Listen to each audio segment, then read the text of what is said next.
Tuesdays at 10, 9 Central, following Moonlighting. When I wake up in the morning, JR is always there on K98. JR in the morning. He's funny. He gives away money and he plays my kind of music. JR and money. That's funny. On K98, all hit music and more. More fun. More money. And K98's news and morning traffic reports are so good. They win awards. And that's only the beginning on Austin's best. K98. I listen. This is KVUE TV in Austin. These days, my shopping time has to count. And Estee Lauder makes it easy for me. Because I get a 5-piece gift with any Estee Lauder purchase of $8.50 or more. Your Austin Chevrolet dealers announce a cure for the end of year blues. 8.8% GLAC financing on selected 85s. Buy an 85 S10, America's ideal pickup, or a truck type S10 Blazer, and you'll get 8.8% financing. This special rate is available on new 85 S10 Blazers, pickups, and other exciting Chevrolet models through November 20th. Hurry! 8.8% GLAC financing, only from your Austin Chevrolet dealers. Chevrolet Country, Henna Chevrolet, and Capital Chevrolet.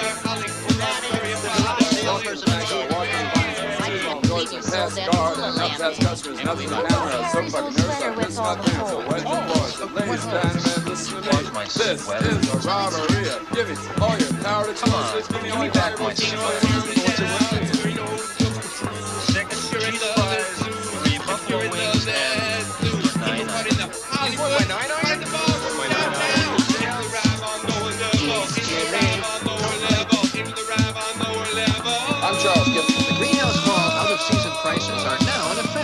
Our inventory of Esther Williams pools and jacuzzi whirlpools sold at cost. Remaining patio furniture now at lowest prices ever at the Greenhouse Mall. Woodard, Samsonite, or Lion Shaw, only $298. We will never have these low prices again. And this is your last chance to qualify for a 40% tax credit on our famous solar roofs. Do it now. Call us at 250-0000, or better yet, come see us, will you? Frozen in time by jealous competitors. KLBJ-FM's Clark Ryan frees himself in time to tell us about the big... President Biden promised that when we would arrive at the skating rink, that the riot act would not be read. It was read. I say, this year's non-violent thing, if President Biden wants to come and talk to us, let him come and talk to us in here. Because he lied, there's no reason for us to lie.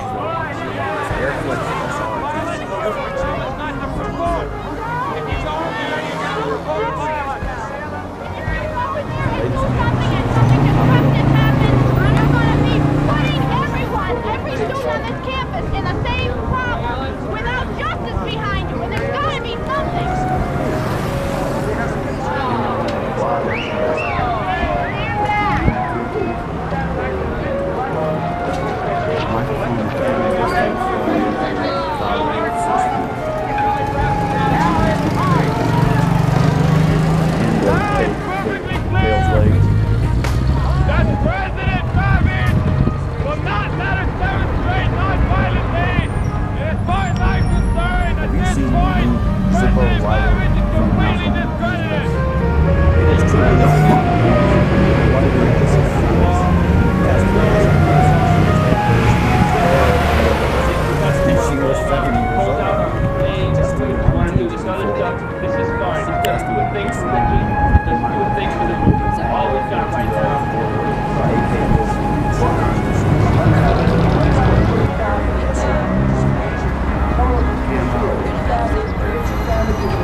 Cut. Sound speed. Evening, and we can't check into the hotel on Thursday till 3 in the afternoon. Yeah.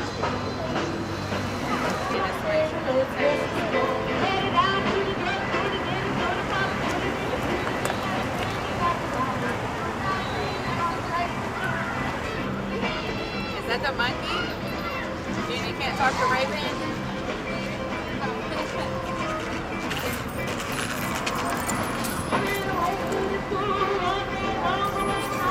Hi, Sneaky. Will you show me your good shaky butt?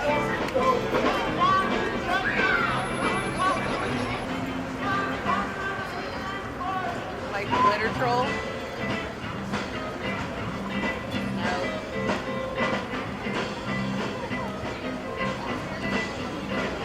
No, it's a monkey. You still like LOL? You still like LOL stuff?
Like, don't say you think you know me because I know you know me. Yeah. And two, my other Amanda was like, oh, you probably noticed. Having no place to stay is like being in the middle of a blizzard without a jacket. Really? Going down a snow slope with the sheet wrapped around you. A wet sheet, man. That's just a real good explanation for it. I've been in New York for 3 months now. And I'm trying to get out. It's terrible. It's really a drag being here. You have to hustle, panhandle, anything to do just to get over. You burn your friends, you burn people on the street. Like, I'll sell baking powder for skag if I have to. I'm that desperate. It's cold. What's that? It's cold in New York, too, at night. It's real cold. Well, where do you sleep? Well, rooftops, crash pads if you can. Most of the time, the crash pads are too full up, though. Yeah, hallways. Or in the street. I got raped in the hallway. Slashed the guy's face. What's that? I got raped in a hallway, slashed his face. Son of a bitch. Pretty damn bad car. He deserved it. Well, so you gotta watch out for all kinds of weird people in the park here. Because, like, some people, they run around, they get drunk. With a stone out of the mind, they may try and knife you. I've seen These 3 guys get stabbed and killed. It's a lot of killing, pain, Gotta a lot of whiners. Like, I've thought of suicide, and I've even attempted it, figuring that I wouldn't die and my soul would just go to where it wanted to go. But it's like the coming planet wouldn't even let me die, you know? It's like it's like I've done really crazy things once in a while, you know? And it's just like, it seems I just can't die, even if I tried. And I just laughed about it and gave up, you know? It's like I sat there for about almost 3 months. Like, you know, what is this, you know? Like, you know, I've done everything that I've read about that would ordinarily kill a human body, but it didn't die. I lost the job a week after it and everything over the whole deal. Well, see, he was 6 months old, the 11th, and like, we was going out and celebrate. And like, I lost my wife instantly. She went through the windshield. And man, you don't know what a feeling that is when you lose your parents and lose your wife and child within 4 years. I mean, your whole life goes down the drain. It's just that way. And so now, well, I was talking to some guys, and they were telling me, do what you want to do. I mean, like now, you don't have your wife. You lost everything you really started out to strive for. And I don't know, I just gave up on the whole daggum thing.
But I looked in there and they're just like taking towels and throwing on the floor and scribbling everywhere. It's like a disaster.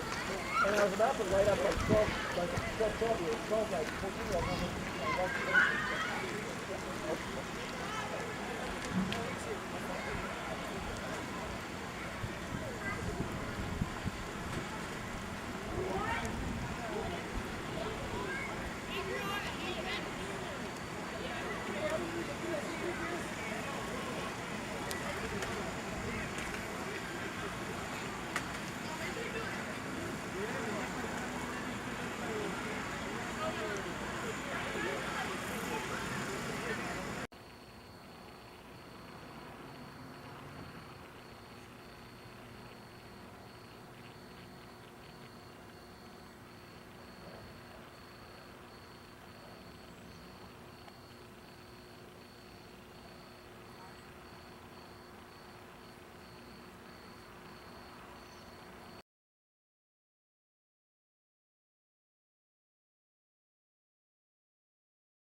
I was a clean-cut young reporter, and I started going to some rock concerts at a place called the Fillmore Auditorium, another place called the Avalon Ballroom, and I was seeing these rather amazing rock groups with names like the Grateful Dead and the Jefferson Airplane and the Quicksilver Messenger Service, and you'd go to these rock dance halls, and there were these amazing, 50-minute, hour-long sets being played, and these liquid light projections on the walls, and plenty of chemical help to get you into the groove.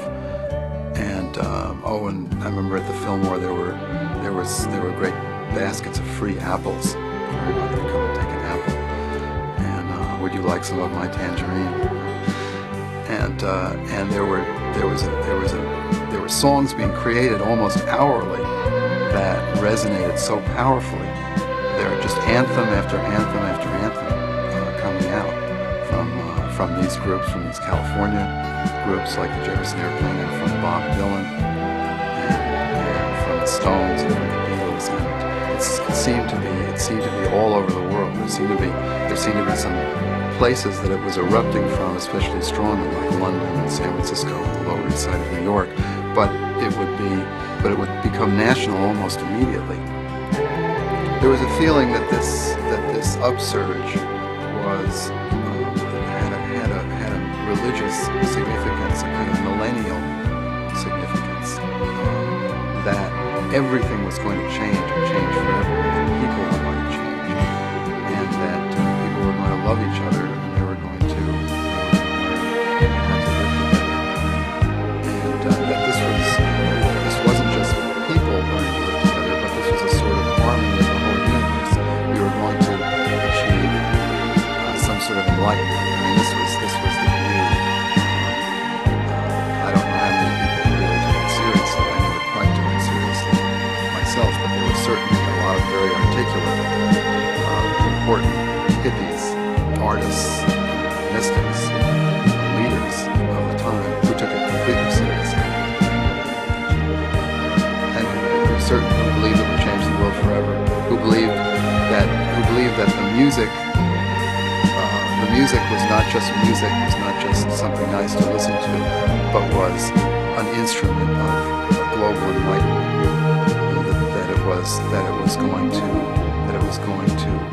That it had a kind of the significance of a sacred text. It wasn't just music, and it certainly wasn't business, and it certainly wasn't just a way of getting money or having fun or partying. It was very, very much more important, serious, and consequential.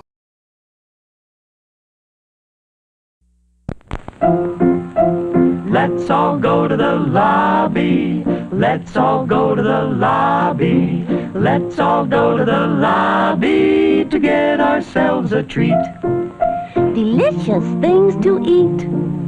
The popcorn can't be beat. The sparkling drinks are just dandy. The chocolate bars and the candy. So let's all go to the lobby to get ourselves a treat. Let's all go to the lobby to get ourselves a treat.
The rocks over here are kind of weird. Not gonna lie.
Anti-materialism is a standard with something in excess of 2,000 years of history. Anti-materialism is built in some formidable statements in the New Testament over and over and over again. It is a powerful element in the official tradition of the Western world. So, if anti-materialism appears in 1960, it's not as if it was a fresh discovery. It's been there for a long time. At the beginning of the 19th century, as I would say, we have then the beginning of modern intellectuals. They make their appearance. They are anti-materialist to the core, are really extraordinary, exceptional, hostile to the established structure and established authority figures and kind of all of the wealth and flamboyance that goes with it. They are simultaneously themselves, personally, people. I cite the case of the famous Lord Byron, the author of a famous poem, Childe Harold, the Free Man, and so on and so forth. Well, he was an exceedingly rich person. And the same holds. Well, most of us don't know about that because we pick you might say, the intellectual contribution, and we pick up the anti-materialism. But that anti-materialism rests on a solid basis of gold, of wealth, and so on. In the later 19th century, it is really astonishing. As you might say, some of the leading anti-materialists. The poet Lamartine, the leading poet of France,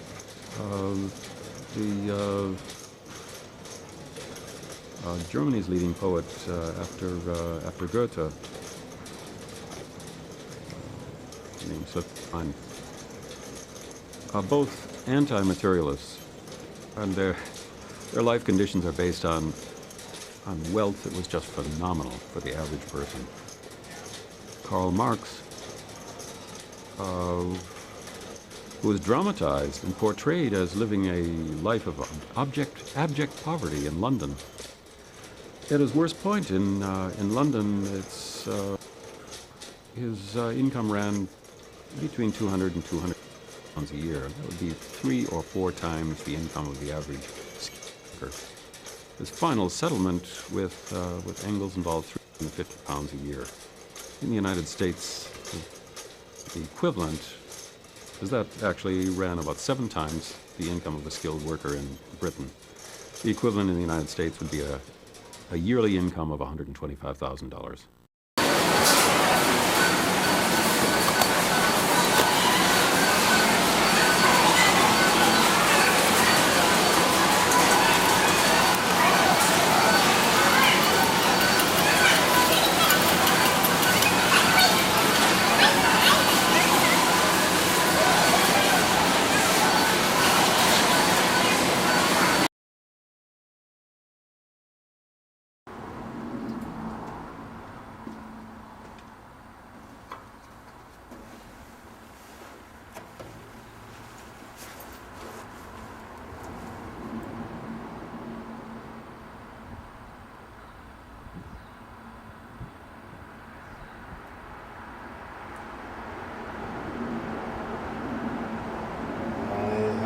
Dream the other night, lowlands, lowlands away, me John, my love, she came while in my sleep, lowlands away. Her cheeks were wet, her eyes did weep. Lowlands, lowlands away, me John, and on her breast a red, red rose. Lowlands away. She did not speak, no word she said.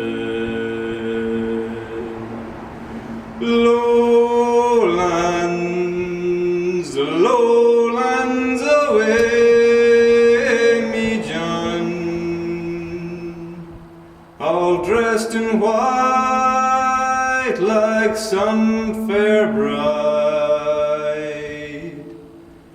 Lowlands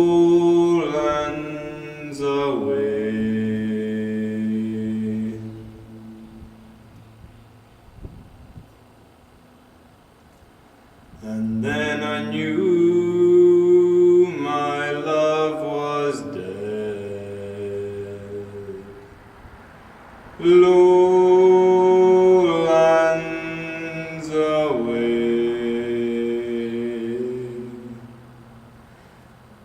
And I awoke to hear the cry, lowlands, lowlands away, me John. Oh, watch on deck, oh, watch ahoy, low